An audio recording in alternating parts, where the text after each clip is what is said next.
작년에 생계급여 탈락되신 분들이 많다는 거 알고 계신가요?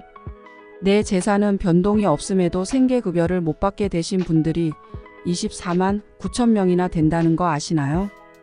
오늘은 생계급여에서 탈락되는 사유 중 가장 많은 부분을 차지하는 이 내용에 대해 다시 한번 안내 드립니다. 안녕하세요. 볼겸복지부입니다. 오늘 영상에서는 2023년 기준 24만 9천 명이나 기초생활수급중 중도 탈락하게 된 생계급여 수급 중단 이유에 대해 지난 설명에 이어서 말씀드리고 해결에 도움이 될 만한 내용을 설명드리는 영상으로 준비하였습니다.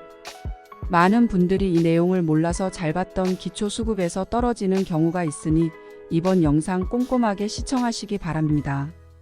그럼 시청하시면서 구독과 좋아요, 알림 설정을 하시면 도움이 되는 복지 정보를 정확하고 빠르게 확인할 수 있습니다. 혹시 구독자님들 중에서도 잘 받던 생계급여가 끊긴 경험 있으신가요? 그런 구독자님이 계시다면 영상을 다 보시고 영상 내용에 없는 사유로 중단되었다면 댓글을 남겨주세요. 같이 해결책을 고민해보는 시간을 갖도록 하겠습니다. 생계급여를 잘 받다가 중도에 탈락하는 이유로는 소득 증가가 25.3%, 신규 취업 및 창업이 9.3%, 신규 재산 취득 5.7%, 마지막으로 재산 가액 증가가 3.9% 순입니다. 즉 40% 이상의 탈락자가 자신이나 부양 의무자의 소득이나 재산이 늘어 자립했다는 이유로 기초수급 혜택을 못 받게 되는 것입니다. 실제로 본인이 기초수급을 안 받아도 될 정도로 생계가 나아졌다면 얼마나 좋을까요? 하지만 그렇지 않은 경우가 매우 많습니다.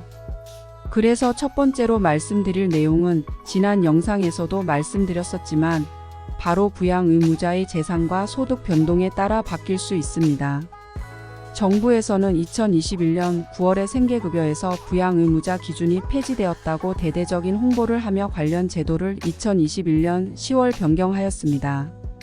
하지만 폐지라기에는 아직 부양 의무자의 재산과 소득에 따라 부양 의무 정도를 파악하여 기초수급자 생계급여 지급 시에 반영하기에 부양 의무자 제도는 아직 유지되고 있는 것으로 보시는 것이 맞다고 생각됩니다.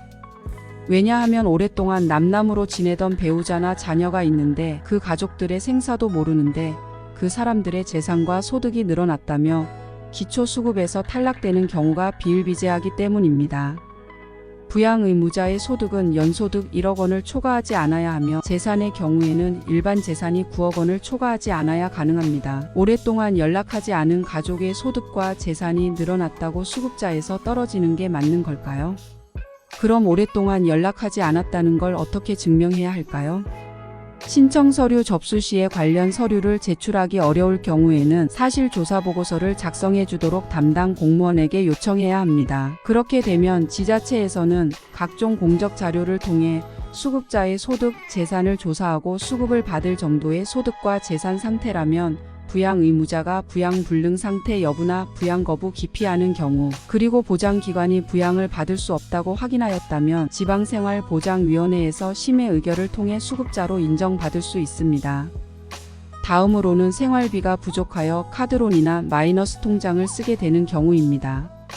재산가액에서 부채가 차감된다는 걸 알고 계시어 카드론이나 마이너스 통장도 해당된다고 생각하시는 분들이 많습니다. 하지만 카드론이나 마이너스 통장의 경우에는 부채에 해당하지 않습니다. 따라서 갑자기 많은 금액의 카드론이나 마이너스 통장을 사용하는 경우에도 갑자기 금융 재산이 많이 늘어났다고 판단하여 잘 받던 생계급여 수급자에서 탈락할 수 있는 것입니다. 그럼 이렇게 카드론이나 마이너스 통장 사용에 따라 생계급여에서 떨어지신 분들은 이 부채가 발생한 사유가 의료비나 주거 등을 위한 것이라면 관련 증빙 서류를 제출하여 소명하시기 바랍니다. 다만 부채로 인정되지 않는 것들이기에 실제로도 반영되지 않을 수 있습니다. 그래도 소명 자료를 통해 소명이 된다면 해결될 수 있기 때문에 이렇게 진행해 보시길 추천합니다. 물론 경제 사정으로 어렵겠지만 카드론이나 마이너스가 아닌 금융회사의 대출 등을 이용하신다면 이런 걱정이 조금은 줄어들 수 있습니다. 이처럼 복지 사각지대가 발생할 수 있는 사항에 대하여 정부에서는 적극적인 부양 의무자 제도 개선 등을 통해 또 다른 비극이 생기지 않도록 촘촘한 복지 정책을 만들기를 기대합니다. 오늘 영상에서는 갑자기 생계급여에서 탈락하여 생계가 어려워지는 분들을 위한 영상으로 제작하였습니다. 말씀드린 내용으로 갑자기 생활이 어려워지신 분들의 생계에 도움이 되셨으면 합니다.